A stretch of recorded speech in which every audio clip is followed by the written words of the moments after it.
All right. Well, as usual, this class is full, okay? A little bit beyond full, a lot beyond full. So the lab time is going to be interesting because the lab only has so many computers. And I do want you guys to go to the lab to work on the lab activities because I'm paid for that. If nobody shows up in the lab, the dean's going to have a problem with not you, but me. Okay, so I'm going to pass that problem on to you. So you have the responsibility to go to the lab so that we can justify my pay for the lab time. Okay? So that being said, if you can get done with the lab activity early, you can certainly leave early as well. Okay, so there's no need to stay until the end of the lab time. But I do want to emphasize that lab time is important, okay? Because it gives you a chance to work on the stuff that is relevant to the lecture, and at the same time, if you run into any problems, you can talk to me or you can talk to your classmates. Okay, you can get help. When it is still fresh in your mind. Okay, it is different on the next day or the following day, and then the next week. Okay. All right, so what we'll do today is I will try to get through the syllabus as quickly as possible. It is lengthy, it is long. The college has kind of made us make the syllabus as inclusive as possible. Okay, so it's a little bit lengthy, but we'll see how far we can get with today's lecture. Before I go any further, if there is anything you need to write down, it is where to find the video recording of my lectures. So for that part, I'm just going to write it here. So it's going to be on YouTube. And you can enter my channel right away, right after the slash. So this way you can find the channel right away. So unless there's a problem, okay, technically, or I forget, which sometimes I do, the recording of every lecture can be found over there. So it's on youtube.com/someprofs. Oh, forgot the plural. Because without the plural, you won't find it. So it's some profs, some professors. You can find lectures from previous semesters as well. I believe it goes all the way back to like 2012 or so. So if you are curious about, so what kind of exam did they get, in every semester, you can actually watch it. You can watch the solution to exam 1 and exam 2 of all previous semesters, which kind of tells you that I do not use the same questions ever again, unless I totally forgot about one and that I just kind of came up with the same question this year. So any questions about where to find class recordings? No questions? All right. So I'm just going to double check and make sure that I do give you the correct URL. So I'm just entering all that stuff. So what you see will be different because I signed in as myself already, so I have different permissions. So when you sign in, okay, so let me see if I can add a private window. So this way you will be seeing what you'll be seeing when you enter that URL. There we go. So this is typically what you will see. You want to click on videos, and it is already sorted in reversed chronological order, which means the most recent recording is the top one. Okay? So most people only need to stay on this page, but if you ever need to look all the way back, you can kind of scroll through and look at some really, really old recordings. So every clip is kind of coded this way. There's the date and also the class code. Since I only teach one section of cisp310 in the spring, so basically all the Tuesday, Thursday classes are this one. I do not teach any other classes on Tuesdays, Thursdays. So if you locate it, if it's on a Tuesday, Thursday, it is for this class. Do we have any questions about this? Nope. Okay. Occasionally, you might want to check with me and make sure that the recorder is on. This is OBS. If everything is working correctly, you will see the little green bar here. which means we are streaming. And then you will also see the audio meter, actually responding, because sometimes I will forget to turn on the mic. So you'll get silent movies, okay? Which is still helpful. It's just not as helpful, okay? So do we have any questions about this? Nope, okay. All right, so we're gonna move on and talk about the syllabus. And I need to go find I think it's this one. So I changed the way I do my syllabus just a little bit. It is a PDF, and let me download it because I can then open it as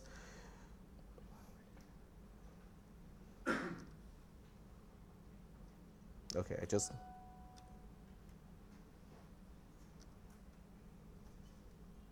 maybe I just want to single click so I can open it with my program. If you don't know what is Zernal, you might want to know it, because at some point I think you will find it useful. You can use Zernal to open PDF documents, okay, and that's why it's one of my defaults.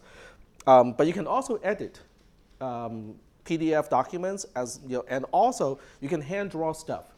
So if you do not have any programs and you have a tablet type of PC and you want to record handwriting and stuff like that, this is a great tool. I will use this tool in this class, so you will notice that beyond youtube.com/someprofs, I'm not going to use the whiteboard.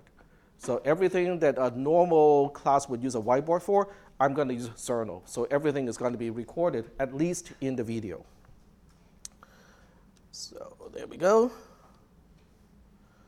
All right, so this way I can zoom in a little bit. It's a PDF, but you can see that all of the table of contents contain hyperlinks. When your syllabus has a table of contents, that's kind of that's an indication that it is a little bit long. I don't know, besides myself, how many professors have a syllabus that has a table of contents that spans more than a page by itself. All right, so class meeting time, it's mandatory. I have to put it here. I know you are here already, so you already know this stuff, but I have to put it here. So I don't think I have to go through that. The learning objectives are also mandatory to be on every syllabus. So it's here. I'm not going to talk about it at the end of the semester. You can kind of double check and make sure that you have learned all of these things, okay? But right now it is kind of pointless for me to go over the learning outcomes or the learning objectives. Section 2 is really just me being defiant because they want me to put everything into Canvas, and I don't want to. There are several reasons why, okay? Because the tool that I use to make this kind of document, as well as the notes of all of these the entire class, is called LaTeX. So it's not really, it's not a word processor. It is what we call a typesetting type of language. It's really designed for publishing books that has equations, formulas. It's for math people, okay? But I use that tool to make my syllabus too because, hey, when you only have a hammer, right? This thing doesn't look like a nail. It looks like a screw. I'm going to use this too. Pound, pound, pound, All right, so we're moving on. This is me. My first name is Tak. Just call me Tak, Professor Tak, Dr. Tak. Those are all good. Last name is Aoyong. Okay, that's what it sounds like when you look at the spelling, but the actual pronunciation is Cantonese, and it's not. It contains sounds that are completely missing in English, so don't bother. So just call me Tak. It's all good. Phone number, email address, and also my office hours. I changed my office hour, so what you see outside of my cubicle is not entirely correct. This is the current correct one. So on Mondays and Wednesdays, I'll be in my office. Actually, I'll be in Design Hub on Mondays and Wednesdays from 9:30 to 10:30. Does everybody know where the Design Hub is? Okay, so that's huge. Okay, so a few people may know. Okay, if you do not, look up the map. It is to the east side of the campus, to the north of the child care center. That makes it easy to find because if you can hear the screaming kids, you're close. If you can smell the funeral, surface, then you're really close, because it's kind of close to both of those places. And I think it's kind of ironic that they put a funeral service right next to the Early Childhood Education Center. Hey, we start here and we end here. Everything in between, we do too. On Tuesdays and Thursdays, it's in my office/cubicle. This is the last semester that computer information science will be in the temporary buildings. Next semester, fall 2020, we'll be moving into the new building. But don't call that the STEM building. It has an official name now. The official name starts with a D, Diane Bryant Building. Does anyone know who's Diane Bryant? No? Nobody? Okay. You want to? No, over there. I think she donated a lot of money. She donated $500,000, and that, so she basically got her name on the building. But I'm really glad that she got her name on the building instead of T-Mobile or AT&T or Microsoft. Okay, because Diane Bryant actually came to ARC. She was a graduate of ARC. She went on to UC Davis. She worked for Intel. She worked for Google. I cannot remember, I think she's working for Qualcomm now. Okay, so there are relationships between this campus, engineering, and the person who donated $500,000. So I think, she earned her name, on that building.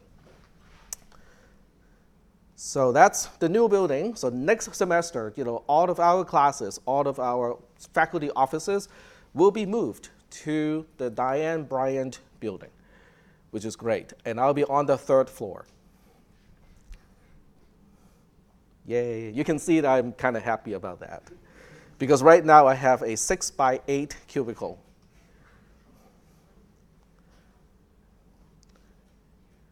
All right, so presentation stuff, pretty typical of a lecture class. Okay, we do have a lab component to it.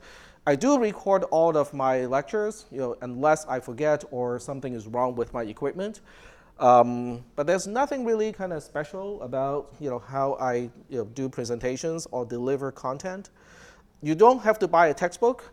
Every single text that you need for this class are on my website.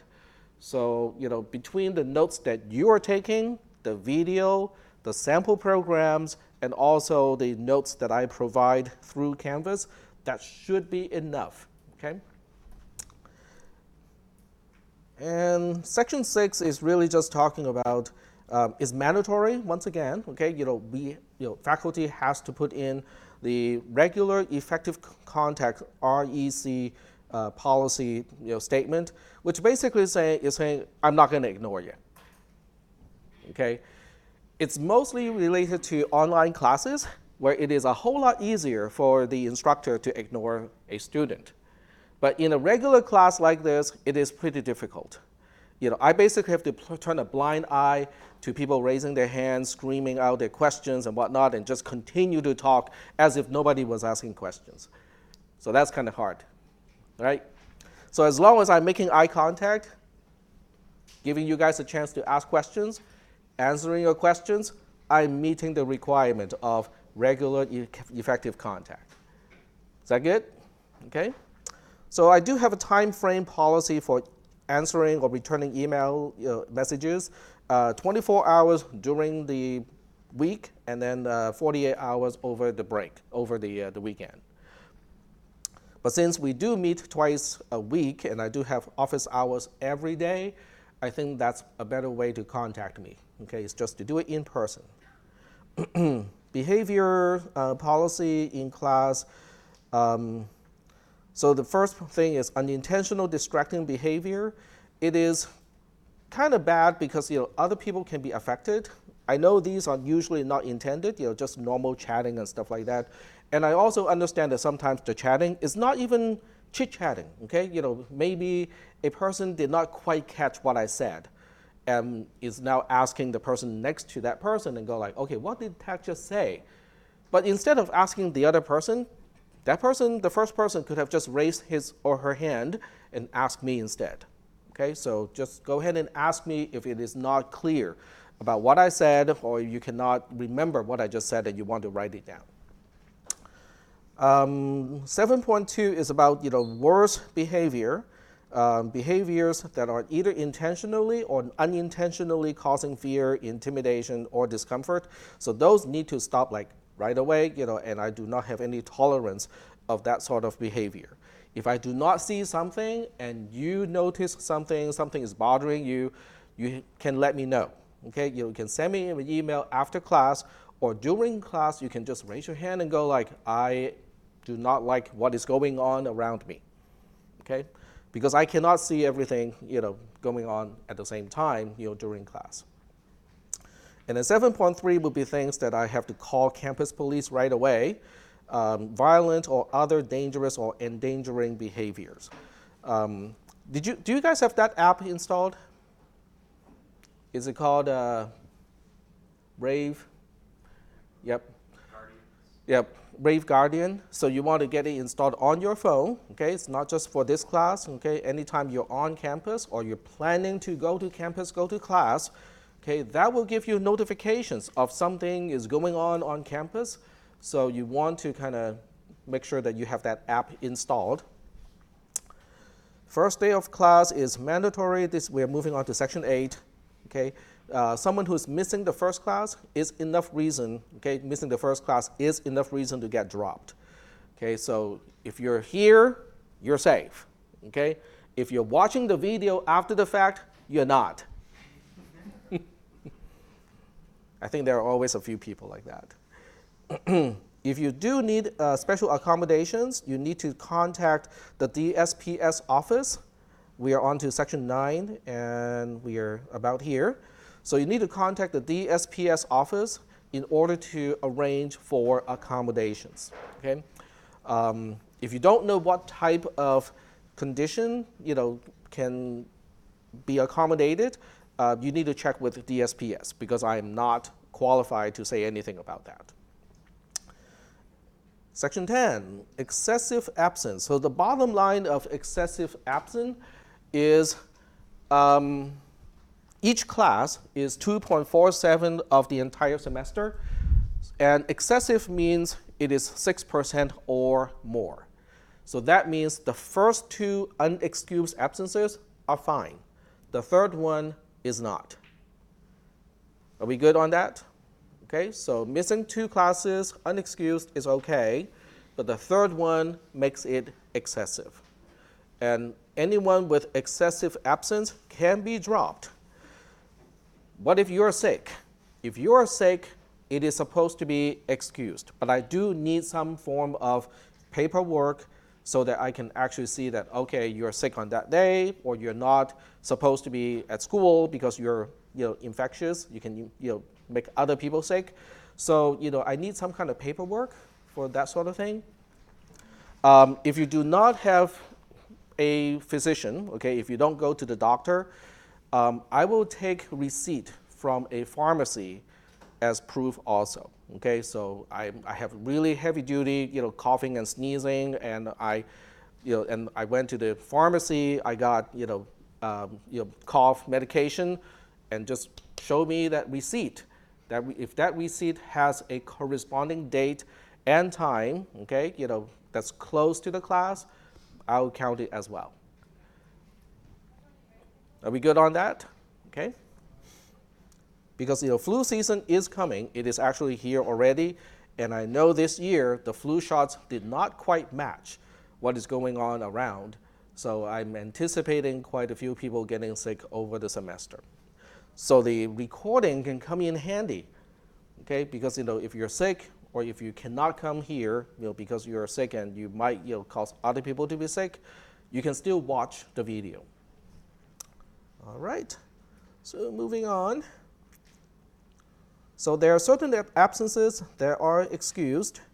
So there are excused absences. If you're sick and you have some kind of proof, that's excused.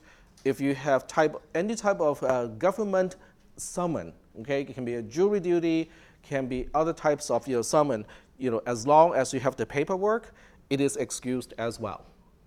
Okay? If you don't want to show me, okay, I was summoned to court and this is the court case, but if you don't want me to look at what case it is and other types of information, you can just kind of block out stuff and show me, a document with all the kind of blacked out, portions. Is that okay?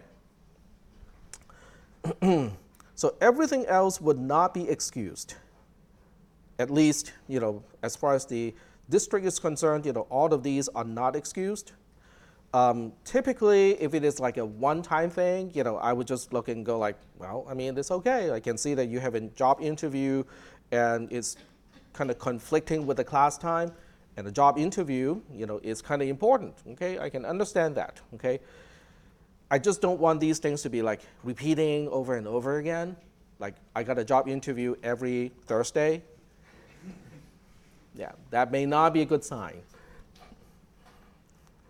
So the late policy is fairly strict, no late policy unless you are excused to begin with. So if you're sick, you can get extra time. On the other hand, if somebody says, I just forgot about the homework assignment, well, there's no extension for that for those cases.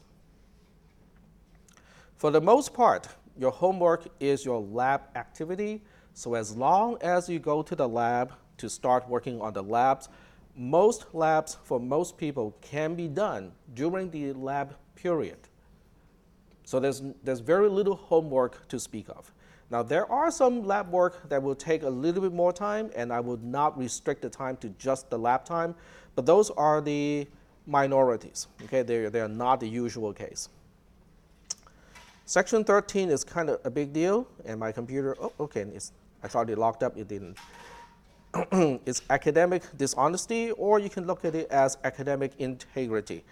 So what it is your grade, okay? The grade of any person in this class should reflect the academic performance of that person alone, okay? And following all the rules of the assessment, it can be a test, it can be homework assignments, and so on and so forth. So typically speaking, for this class, we do not do any group or teamwork. Okay, everything you turn in is supposed to be individual. Is that okay? All right, so you're supposed to work on your own questions. You're supposed to work on your own homework assignments. Now for homework assignments and lab activities, I'm really kind of relaxed with that rule. If you want to work with the next person in the lab, kind of collaborate a little bit, talk about things a little bit, it's okay. Okay? Some people learn faster when they're collaborating with other people. I'm not one of those, but I can see in past semesters that some people actually learn a lot faster when they're collaborating with other people. So it's okay with me if it is lab work, but when it comes to exams, it is definitely enforced. Okay, people cannot work together or collaborate, during an exam. So do we have any questions about this part? Okay, no questions. Okay. I also changed my policy about academic integrity. If I find out somebody is not, is not answering his or her own questions, that will be brought to the attention of the discipline officer on campus, even if it is the first time.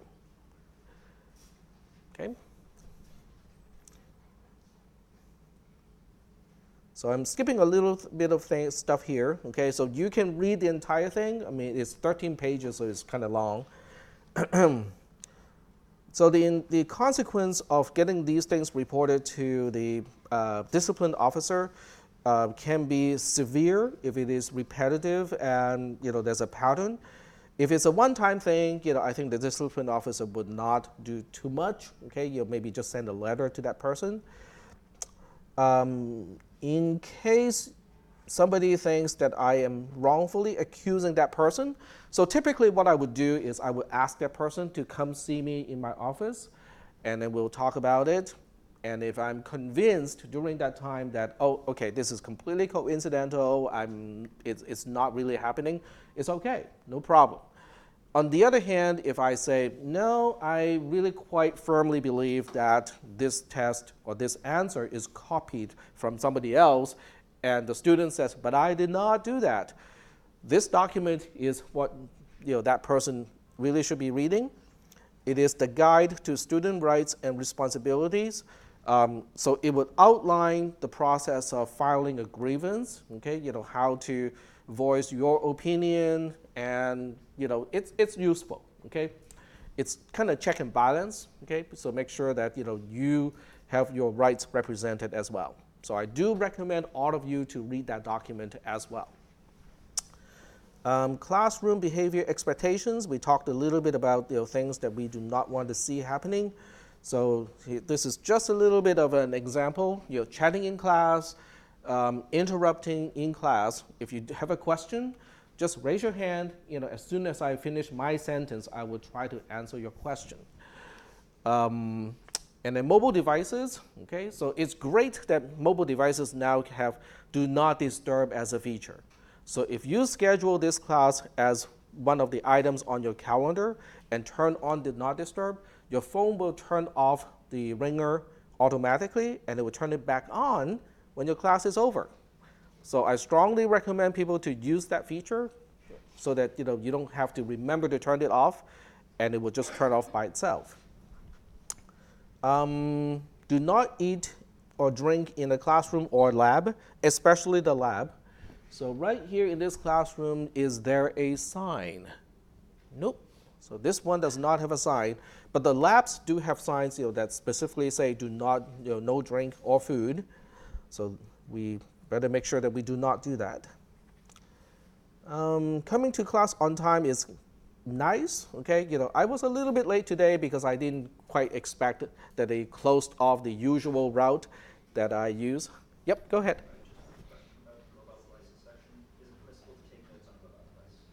Say that one more time. Yes. So you can use your cell phone, you can use your tablet, you can use a laptop computer to take notes. Okay. Pretty much the only thing I do not want happen is things that are distracting, or things that can kind of leave behind stains and whatnot. So as long as you're not spray painting your notes on the wall of a classroom, it should be okay. So any other questions about that sort of stuff? Nope. Okay, just kind of common sense stuff.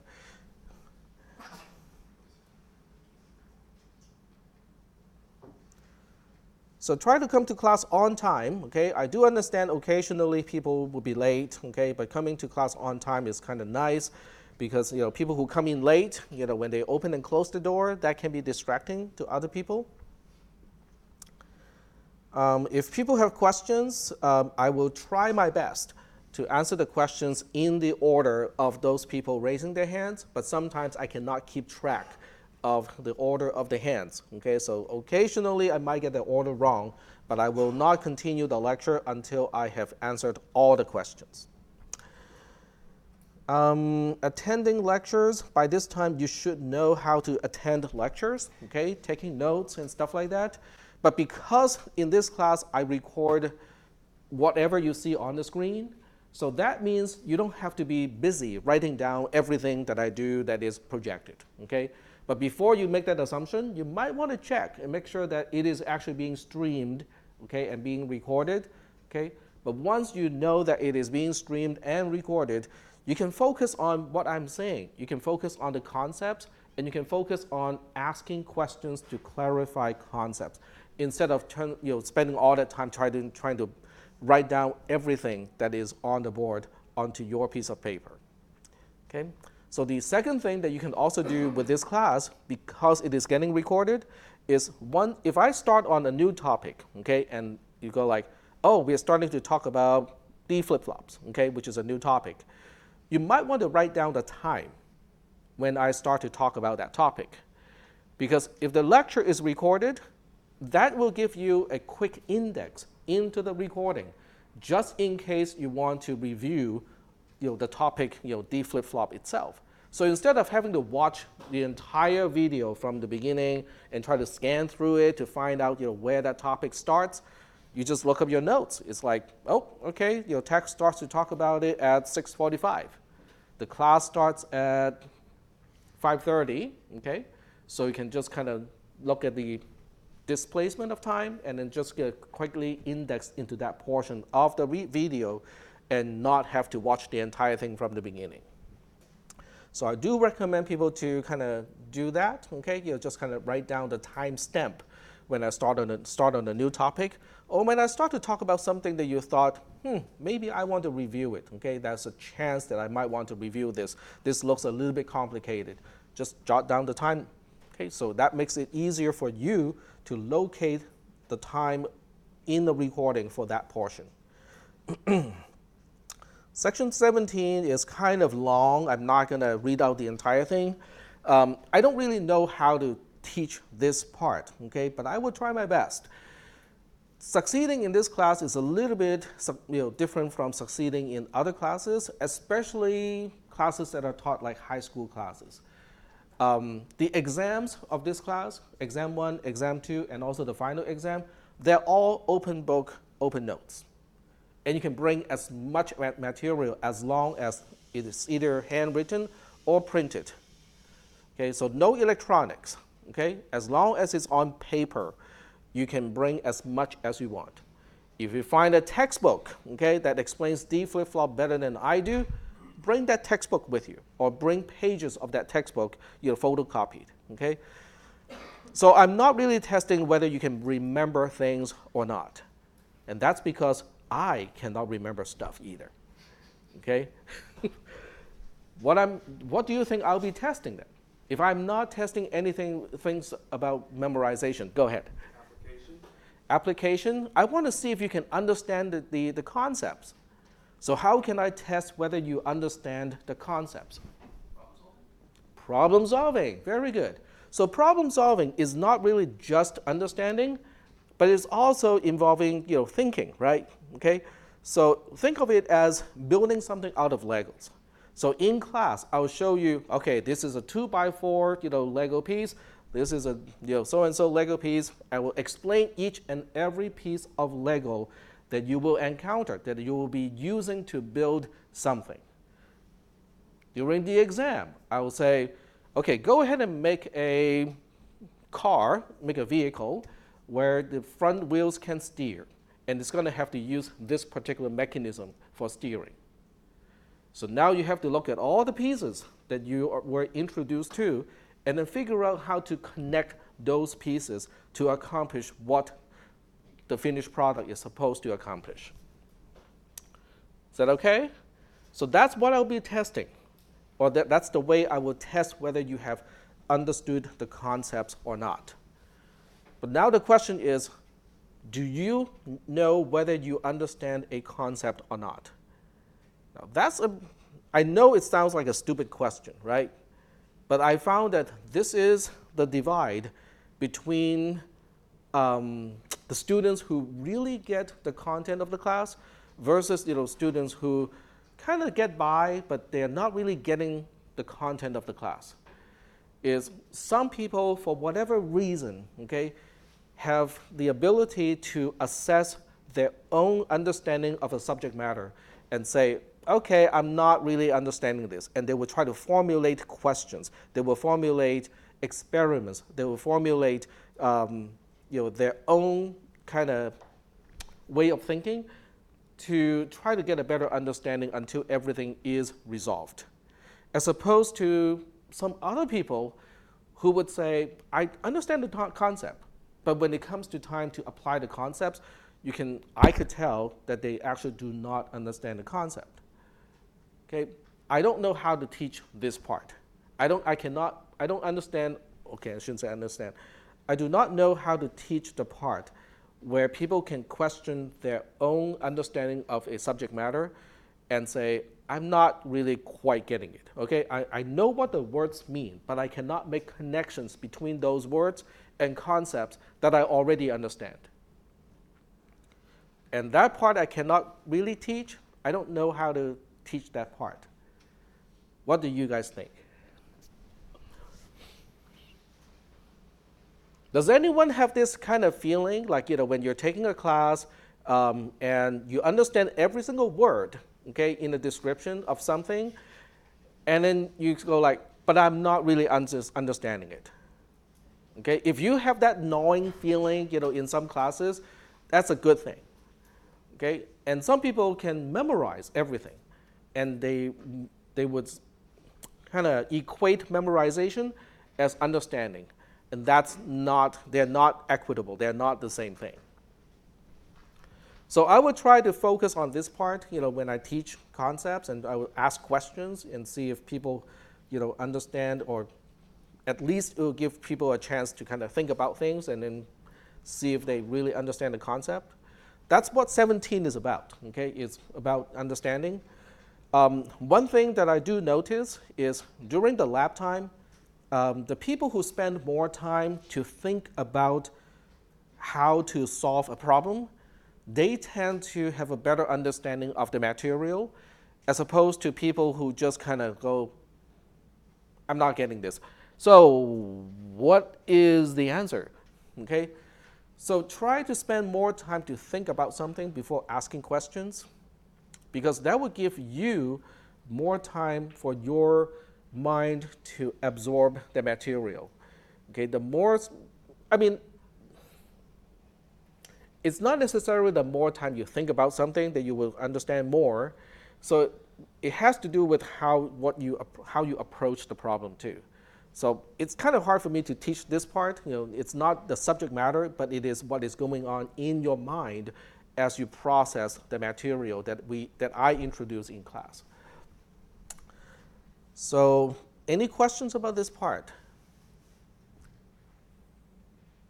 Is anyone aware of any class on this campus that can help people kind of get into a better thinking pattern, so to speak? Any philosophy class that might be able to help? Reading class? Yep. I think if you can't think of the right question to ask to further your own understanding, you're probably in the wrong class.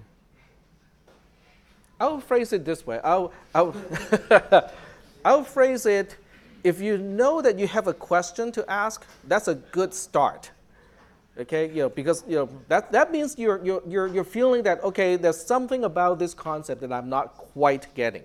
Okay, now formulating the question to ask is the next step. So if you don't know what to ask, but you want me to slow down, you can just kind of raise your hand and go like, okay, I need a little bit more time to think about this.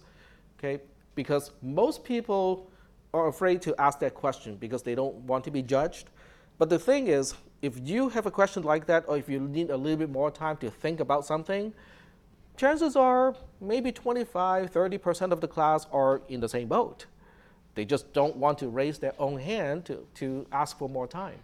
So don't hesitate to ask for more time to absorb or think about how to ask a question. Are we good? Okay. All right. So section 17 is kind of long, and it keeps going and going. And I use this example, which involves a lot of words that we do not understand, and that's about understanding, because those words they do not have any meanings because I made up those words. So when you're trying to understand the sentence, what goes on in your mind to say, what does that mean? Then you have to look at each word, right? And then find out how they connect, and so on and so forth. So I'm just using this as an example of what goes on in at least my mind when I try to understand something. So I'm going to skip, fast forward this. Problem solving. I would talk about certain types of techniques to problem solve, like the elimination of possibilities and so on and so forth, when I can name that technique, when I can describe that technique. There are times when I can solve a problem in my head, and I have no idea of how to describe that process. So I cannot teach that when I myself cannot describe or kind of label that process. But whenever I can, I will try my best to introduce problem-solving techniques that is not specific to assembly language programming, but to just about any math, engineering, or science discipline. So I would try my best to do it. I think independence is also important. I'm not going to read all the details. I'm just reading the section heading. Independence is kind of important. So when I was a student, okay, and I still am, kind of introverted, okay, I do not know anyone else in my class when I was in college. And that did not bother me because I just work on my own homework assignment and I study by myself. So you can say that I'm 100% independent.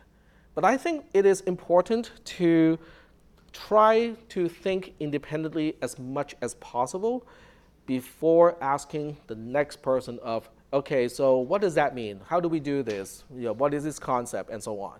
Okay, so I think it's kind of important.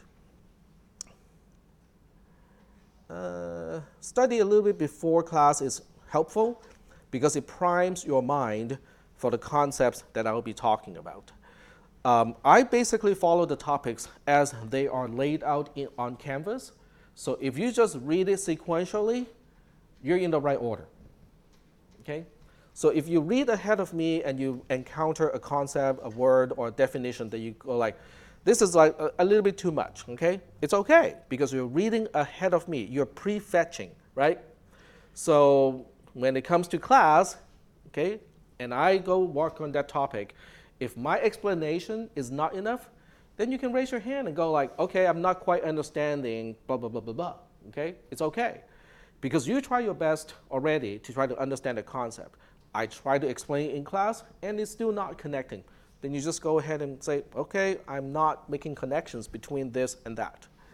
But it really helps, because if somebody did not do that and just come to class and I talk about something and it's the first time that person encounters the term, that person would not have a chance to make connections between that concept with things that I have taught before. And that person would not be able to ask questions. So it's kind of important to read the text a little bit ahead of me before class. I think it's helpful. So are we good so far with that? Okay. So grading standard is A, B, C, D, F. So just about everything that I grade is based on A, B, C, D, F.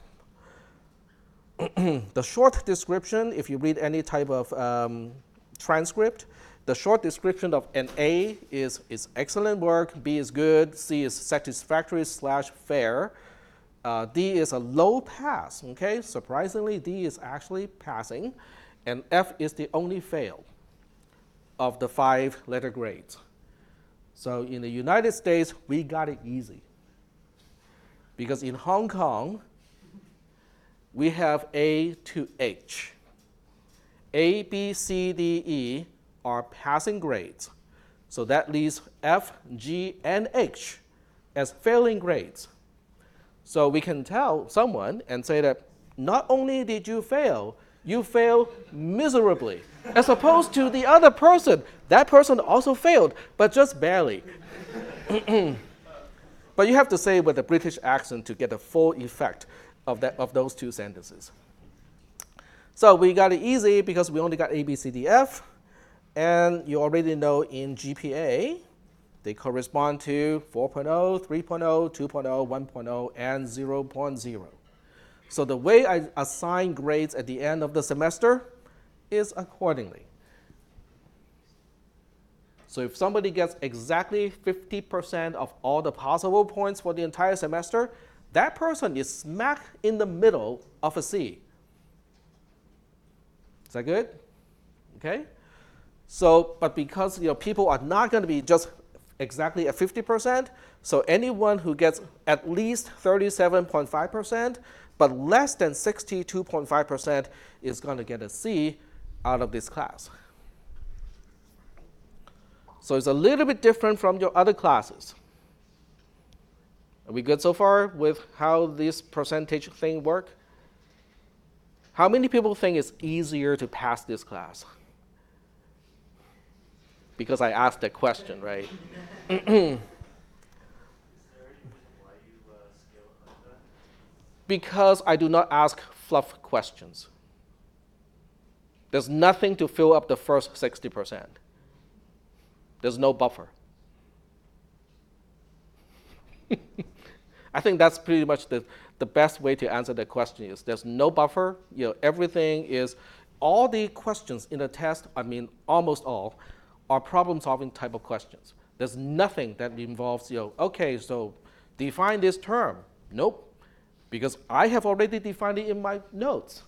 So I'm not going to test people, on, do you know where to find this definition?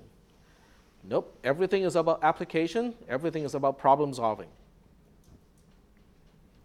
So does that answer the question of why the scale is different? Okay. And I use the letter grade C as an example because I think that's okay. I know I'm going to get some flack, or some people will not be happy about this answer, but I think it's the worst possible grade a person can get. Oh, you mean it's worse than a D or an F? Yes, because if somebody gets a D or an F, that person gets to take the class again.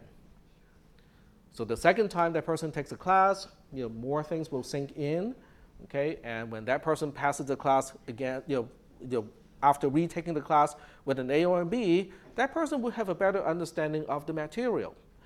Most people who get A's and B's, I think they really understand understand all the material, and the distinction between an A and a B student, I find, is with a B student, sometimes they're just not as careful.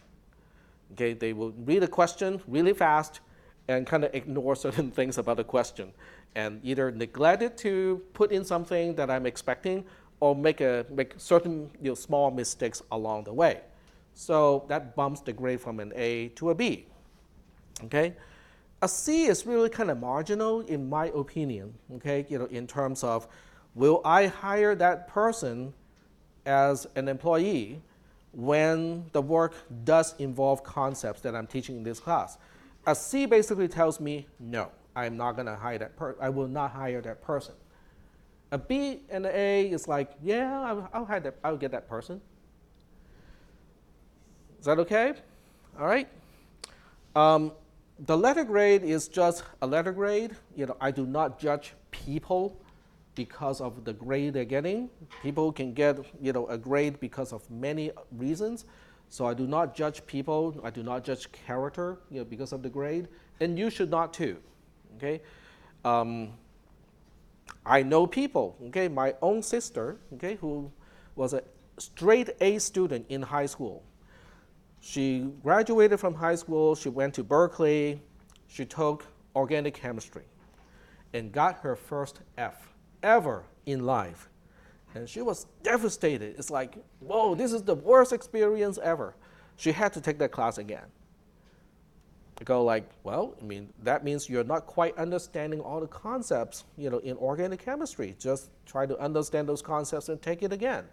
I know other people who had to take organic chemistry 3 times. Okay, if it takes 3 times, then it takes 3 times. That's basically, it is what it is.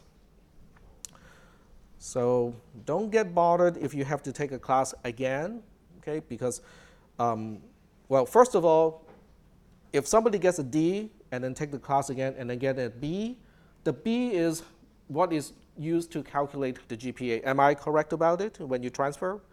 Okay, so it's not that big of a deal. Okay, we do have a limitation of taking a class 3 times. So that's kind of something that people have to watch out for, is up to 3 times. But beyond that, there's no other class here on this campus that relies on cisp310.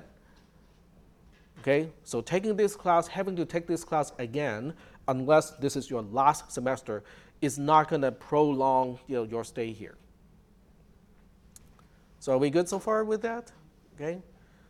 So please do not misunderstand me as, yeah, a lot of people have to take this class again. Okay, that's not what I'm saying. I'm just saying that if it needs to be taken again, it needs to be taken again.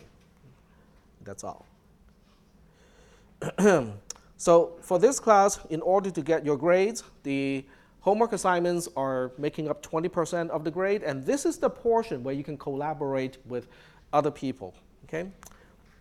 Another 20% comes from the first exam, another 20% comes from the second exam, and then the final exam by itself is 40% of the grade. So I do lean kind of more heavily onto the exams, but then you have 3 exams. You have the first, second, and also the final exam. So it's kind of more spread out. Are we good so far with the percentages? So you can look at this and say, if I ace the final exam alone, I'm going to pass this class with a C. And you'll be right. I do not advise people, like totally ignoring this class until the final exam and just say that, yeah, I got a 0 for all the homework assignments. Yeah, I got a 0 for the first exam. And I even got a 0 for the second exam. But I'm going to ace the final exam, and I'll still pass this class. So not advisable. I will also try to give you ungraded assignments, which means the work you don't have to turn in, and it's not going to worth any points. Okay? So as far as the points that I use for your letter grade, there are no points associated. On the other hand, these will be helpful if you want to understand concepts better. Okay? So when you do these homework assignments, you'll be exercising all the concepts. You'll be using concepts that you have learned in class. And I'll talk about the solution, and I'll explain the solution. So when I present my solution and you have worked it out already, you can compare your solution with mine. If you see that, they're the same, that's good. If you see that they're different, you can ask questions. You can now say, okay, well, I worked this out too, but my solution is different from yours. Blah, blah, blah. This part, and this part are different. So which way is better? Okay? And I will try to explain that. Okay? I will tell you, what the difference means. Does it matter? Okay? And most of the time, I will say, yeah, they work out to be the same, and they're equivalent. Okay? Neither is better than the other one. They're just both correct. Okay? But occasionally, I would notice something about a solution and go like, well, it will work in most cases, just like mine, but in certain cases, that's not going to work. So I will try to point that out. So that's kind of what the ungraded assignments are for. And this is a tentative schedule of topics with a heavy emphasis on tentative. Okay? Because I tend to move things around a little bit and I don't really adhere to this schedule, but it's kind of an outline of what I need to talk about in class. All right, so that's the end of the syllabus. Are there any questions about the syllabus? No? Okay, all good? All right. So one thing about Journal is if you have a tablet or something that is capable of writing either with your finger or with a stylus or whatever, Journal allows you to add your notes. Okay, I can just kind of illustrate with my stylus here. So you can print this out. Okay, you can download the PDF because every note that I have written for this class are available as PDFs. So you can just kind of highlight everything. So it's kind of cool, if you want to use a computer or a laptop computer to take notes, you can just download all the PDFs and then add annotations to the documents that you have downloaded. So when it's time for the exam, you can now just print out the output of Journal. So you're printing out the text that is in the PDF along with your own notes. So if you have Post-its, we can use Post-its to kind of highlight certain pages, certain definitions that you feel may be important. So that's also one way to prepare for the exams, is to use the material as much as possible that I have provided. Okay? I got a question. Yes, go ahead. When you said review the material before beginning the class, since we don't use a textbook, is that just material that's on the Yep, cases? yep. Canvas has everything that you need for this class, along with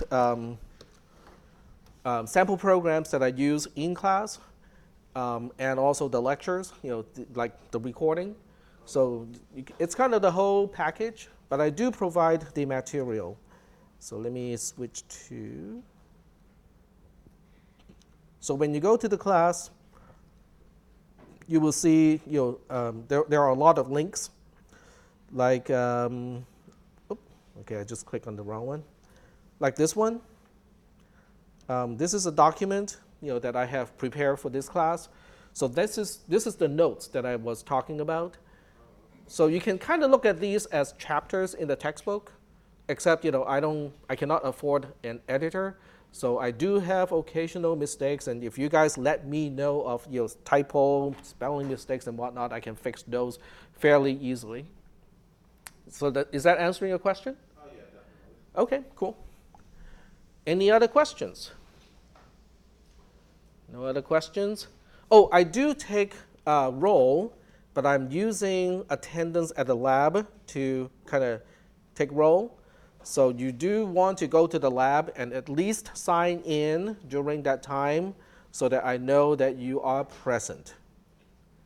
Is that okay? And most labs have passcodes, okay, which means I will give you a password that you need to get into the labs. The labs they are formulated as quizzes in Canvas, but they're not actual quizzes because you have a lot more time to work on stuff. Okay, so this is our first topic. Oh, wait, let me go back a little bit. So you can see that with all the notes that I have typed, because of the tool that I'm using, you can either download the PDF, which is great for printing out, or you can use the HTML version. If you're reading the notes from a mobile device, the HTML version is a lot more friendly because you can scale things, you can zoom in, zoom out. But if you want to print it out on a piece of paper and you want to add your notes to the paper, the PDF is a little bit better for that. So you do have your choice. Okay, you kind of pick one that works out for you. In class, I tend to use the HTML because this way I can kind of zoom in or zoom out depending on the size of the projector and what we are working with. All right. So do we have any questions at this point? No questions? Yep, go ahead. I noticed on the syllabus it said there's a first lab from 19 to 2020 and a second lab from 2020 to like 2150 or something like that. Yeah, I think we're not going to. Well, I will open up the first lab for tonight. So tonight we do have one lab. Are you referring to that? I think it was more lab hours than lab components. Lab hours. Where did you find that? On the syllabus? Yeah, for lab hours. Oh, okay. Let me check that. Official lab hours for this class, so it's around. Yes, so there are 2 labs for this class. Oh, I think I got the wrong time. You're right. Okay. No, it's the right time. So the first lab is from 1900 to 2020, which is the 24-hour format for 7 o'clock to 8:20. Yeah. And then the second lab is from 8:20 to 9:50. Question? Just a question because online it says the second lab is the official lab hours. The second lab what again? Is the lab hours posted for this class? I believe so. Yeah. On e-services it says those are the hours for this class. Right. We can take advantage of the 19 to 2020.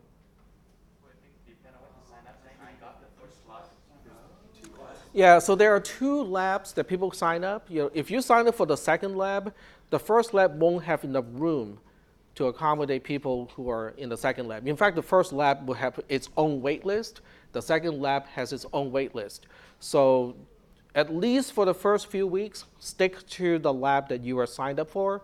After the first few weeks, maybe some people will drop and we have enough room in the lab for people who want to show up earlier, so we can move things around a little bit. But for now, we kind of have to stick to the lab time that you're signed up for. Yeah, Yep. Okay, all right, okay. All righty. So I do have a little bit of stuff, kind of interesting stuff here to kind of, this is copied by accident from my other class, but I think it's actually kind of interesting. How many people have done their MB or Myers-Briggs type indicator personality test? Okay, so we got a few people. Did you find it to be accurate, or do you think it is just hocus pocus? Spot on. Hmm? Spot on? Yeah, for me it was kind of spot on too. So people who have not taken the test, I think it doesn't take a long time to take these tests, but it might be useful. Okay, so the place you can take these tests for free is 16personalities.com. There we go. It's free. You do not even have to disclose your email address. So it's kind of a cool thing to do, I think, because they will assess your personality and it will assign you a 4-letter code, okay? So the first letter is I or E for introvert versus extrovert, but it's not really quite what you think it is, okay? It has to do with how you gain your energy or how you restore your energy. Introverted people restore their energy when they are alone. Extroverted people restore their energy when they're with other people, okay? The second letter is either an N or an S. N is intuitive. I know intuitive starts with an I, but they do not want to reuse the same letter in different positions, so that's why they use N for intuitive. And then S is for sensing. So that has to do with whether people kind of focus on patterns or they focus on details. The third letter is T versus F. T is thinking and F is feeling. It doesn't mean that thinking people do not feel or feeling people do not think. It is a priority kind of thing, okay? Do people make decisions based on value or do they make decisions based on logic, okay? So that's kind of what the third letter is. The fourth letter is J versus P. J is judging and P is perceiving. Once again, those words do not mean what you think they do, okay? Judging does not mean it's judgmental. Judging simply means those people have a strong sense of how things ought to be.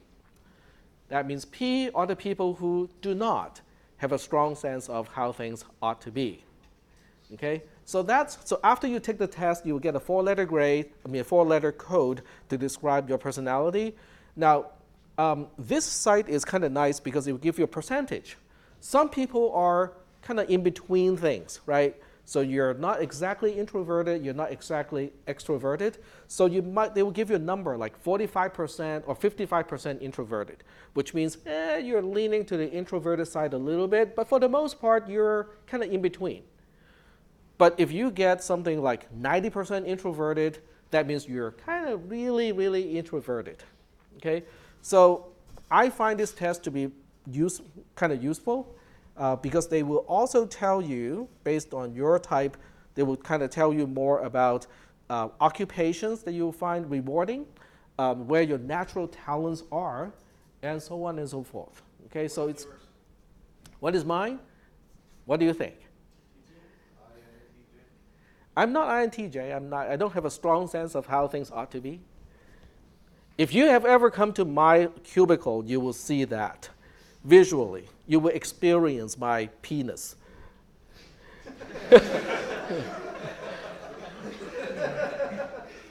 I think a few people have the horrifying experience of getting into my office. First of all, you have to kind of wiggle and squiggle to get into the office. Yep. I'm an INTP. Now that is kind of important too, because knowing the personality type of your professor helps you understand how to ask questions and how to take notes and how to interact and communicate with your professor. Because different people, different types of people communicate differently. If you give me a whole bunch of details, I'm not going to remember anything. Names, phone numbers, email addresses, passwords. Okay? Numerous people trust me with their passwords, knowing that I cannot remember anything. Okay? So it does change how people interact, how people communicate. So it's kind of useful knowing that I'm INTP, then you know what type of focus I have when I teach a class, what kind of question I might be asking, and I'm not focusing on details. So if you say, okay, I'm not connecting from here to here, it is not because it is intentional. It's simply because it just slips my mind. So it's okay to ask questions. It's like, okay, but I'm not quite seeing how we go from here to here. Oh, okay, let me explain that, okay? Because sometimes I do not see the details. Okay? Are there any questions about that? No questions? Okay. So when I say it also impacts how people interpret what other people say. So a thinking person, may say something that is kind of blunt, that is truthful, but is not sugar-coated. A feeling person, hearing that may feel offended, may feel that, okay, that person is criticizing me, but it's not really the case. There's a meme, okay? I got to pull this up. There's a meme that is kind of funny, okay? It's Sherlock describing you, okay? That should be enough to find it. Oh, this one. So just be aware that INTP people sometimes would accidentally do stuff like this.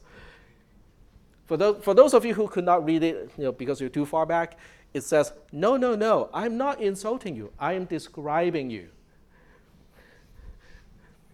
Because there's no intent to insult. Okay, insult requires an intent, right? Description is just like I'm describing what I see. I'm describing the facts.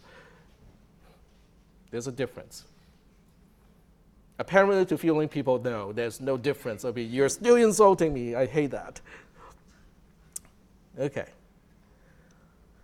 So your first lab, let's see what time. So we're still doing good on time. We have about 10 minutes left. So the first lab, I have to open it, and I'm going to make this kind of more relaxed so that you guys have more time to do it. So I'm going to give everybody enough time to do it. How does the end of Thursday sound? That's plenty of time. So we'll do it that way. Today is the 21st. So we'll put it at 10 p.m. on Thursday. So even though it's due at 10 p.m. on Thursday, I still want people to sign in and start today because I'm using that as a role-taking mechanism. If you're trying to add to the class, I can give you a permission, not permission yet, but I can give you access to Canvas so that you can still do all the lab stuff and whatnot, and we'll do that at the lab, okay? Because doing it here in class is going to be chaotic, okay? So do we have any questions about this? And I can show you what it looks like, okay? I think it's a good idea to show you what the lab looks like. So typically what I do is I will kind of weave instruction into the questions. So the quizzes are not actually quizzes, they are actually instructions. So I will weave instruction along with a question. Okay, so you have to kind of read the entire thing, and it might involve you going to some other website. So in order to answer the question, you have to do that. Okay, so that's a typical thing that I do with quote unquote the lab, which appears as quizzes in Canvas. So during the lab, this is what you'll be doing. You'll be following these instructions, and try your best to kind of read through the question entirely before you answer the questions.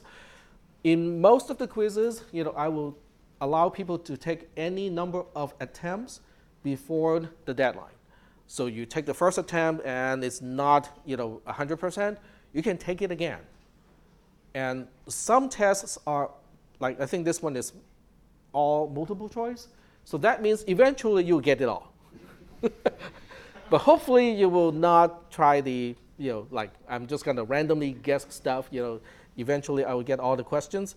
So are there any questions about what a lab is? Yep. So to complete the lab, we're just completing a quiz. There's no other occasionally I will give you something, or occasionally the lab or the questions will take a little bit longer. So just the lab period itself is not going to be enough time. But for the first few weeks, I think it's going to be okay. Yeah, for the first few weeks, the assigned lab time should be sufficient to get it done. But it'll only ever be the quiz. There's no other assignment along with the quiz that we have to turn in. That is correct. So the quizzes is kind of, the lab is kind of your homework, your assignment. So for people who feel that this is not enough practice, I can give you guys kind of more ungraded, assignments. So I can give you some problems to solve to test your knowledge of the material. I can't do that today because I didn't really quite get into the subject matter today. We still have 5 minutes. We still have 5 minutes. I'm not going to teach actual subject matter, but I will give you a roadmap of how I teach this class. Okay? So by the end of this semester, you're going to have an X-ray vision of how your C code works. Okay? What is happening with local variables? How come local variables that is on the stack you can do recursive subroutines? What is a recursive subroutine? How can a program go to a subroutine and know where to get back to when it is recursive, which is kind of confusing, right? How come each invocation of a subroutine gets its own variables? Okay, so how are pointers implemented? So it will give you an X-ray vision of all of that stuff. So at the end of the semester, you will look at your C program and go like, I know exactly what is going on behind the scenes with my C code. Okay. At the beginning of the semester, like on Thursday, we'll start with transistors. So the semester is organized from transistors to logic gates to adders and other things that we do in processors. And then we'll start with actual processor. Okay, so we have our little toy processor. At about week 8 or in the middle of the semester, we'll actually get to a architecture, a processor architecture, that you can see everything going on when the processor works. Okay, and then we'll start to do opcodes, and then we'll do mnemonics, and then we'll actually start to do assembly language programming. And then we'll start to map concepts in C into assembly language, which then you can see executing in the processor. How many people at least know what one of those engine models, where there's a little crank, you can see all the cylinders moving, all the valves moving and stuff like that? The toy processor is just like that. You can actually hand crank it. Well, not cranking it, you can do Control-T to single clock through it. But then you can see all the registers changing. You can see, okay, the rising edge is causing this to happen, the falling edge is causing that to happen. So that shows you what is going on inside a processor when it executes opcode. And then we'll start to say, okay, when you combine these opcodes in this way, you're calling a subroutine. When you combine the opcodes in this way, you're returning from a subroutine back to the caller. So this whole class starts low, okay, low level, in terms of transistors. And then we'll build ourselves all the way up to implement C programs at the end of the semester. So I just want to give you the roadmap. So this way you know what is going to happen. We'll start low-level stuff. Okay? We'll start with logic gates. We'll start with transistors on Thursday. We'll talk about how numbers or values are represented, because most people are familiar with base 10, but for the most part, we'll be using base 2. Okay? So we'll talk about number representation. We'll talk about how to represent integers, how to represent unsigned integers, how to represent things that are not integers, okay? Like pi, how do we represent pi? And then we'll move on and talk about the processor, various components, and then the opcodes, and then so on and so forth. So that's kind of the roadmap of this class. Are we kind of good so far? If you cannot wait, you can always fast forward and read the material faster than I talk about those concepts in class. Are we good so far? All right. So yeah, go ahead. Correct. So jump instructions will be in week 9 or 10 or so. But by that time, you will have a really good understanding of the processor. So instructions are not really just words. You can actually see how things work inside the processor. Yep. And you have a question too? Nope. Okay. All right. So I'll see the first lab in about 10 minutes. Okay. It's going to take a while to walk because we have to walk around the campus now. A quick question though. So Professor, the second lab is from 8:30 to 9:50, right? Yes. And I work at 10 p.m. I work at 10 p.m. every night. Oh, okay.